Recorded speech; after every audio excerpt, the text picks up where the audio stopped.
Who's good, Potato? Spin the leak here, and it's time for my review of the second Saw movie. I think this one came out in 2005. Most of the Saw movies are about a year apart.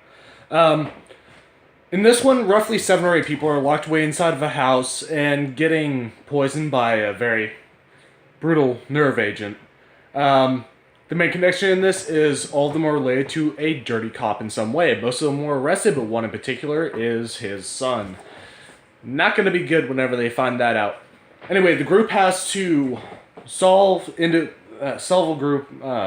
Fuck's sake, motherfucker. Any fucking way. The group has to work together to solve a multitude of puzzles in order to get a fucking antidote for the horrible things that are gonna be making them bleed out of every orifice and all that jazz. Now, I like to call Saw 2 the shit one, sometimes the lazy one.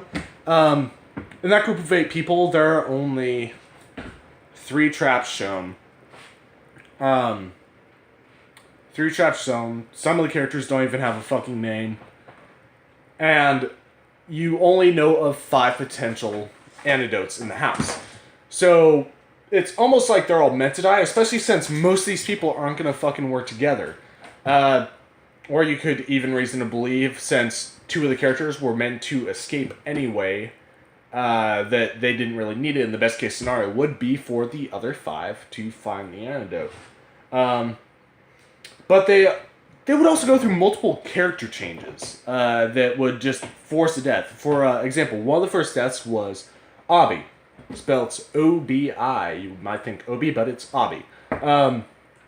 He was very cautious, very quiet. Whenever he was introduced to his trap, he was knocking on it, he was looking for weaknesses, he was seeing if there was anything wrong with it. The moment he stepped inside the trap, he immediately became cocky. He turned to a loudmouth and it got him killed.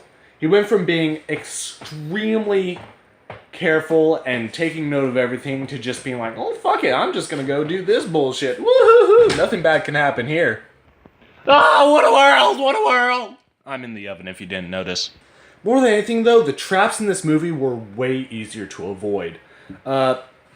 There was a note that said not to use the key on the door. That everyone was locked in a room starting off.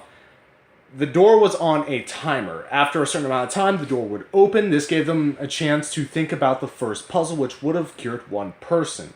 Would have allowed them to have a combination, open up a safe, and distribute the antidote to one of the members of the group. They found a key with a note that specifically said, do not use on door. They used it and blew someone's fucking brains out. All you had to do to avoid that was not use the fucking key on the door.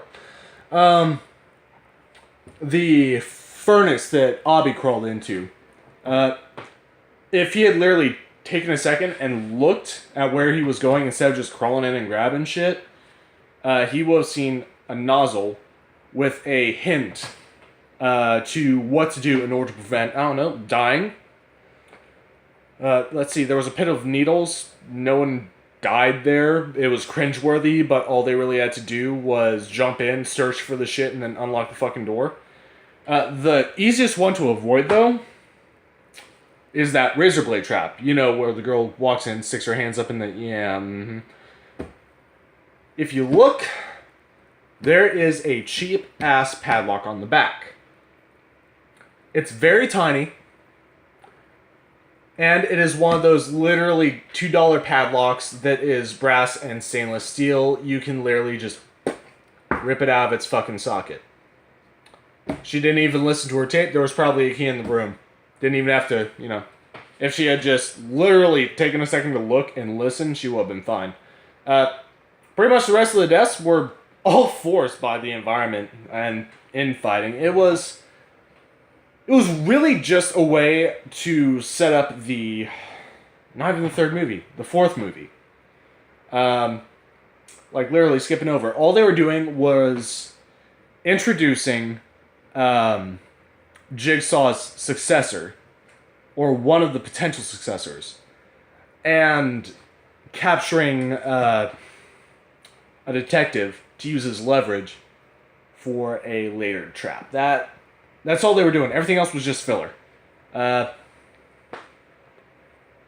This is the lazy one. This one gets 2 potatoes. I mean, yeah, it's your typical Saw format, you know, plot twists and like crazy riddles and cringeworthy scenes and over the top traps, but at the same time, this was the boring one. Have you seen this film? What were your thoughts on it? Are you planning on watching it later on? Go ahead and post that in the comments down below. Like, comment, subscribe, keep on keeping on, and be aware of your surroundings.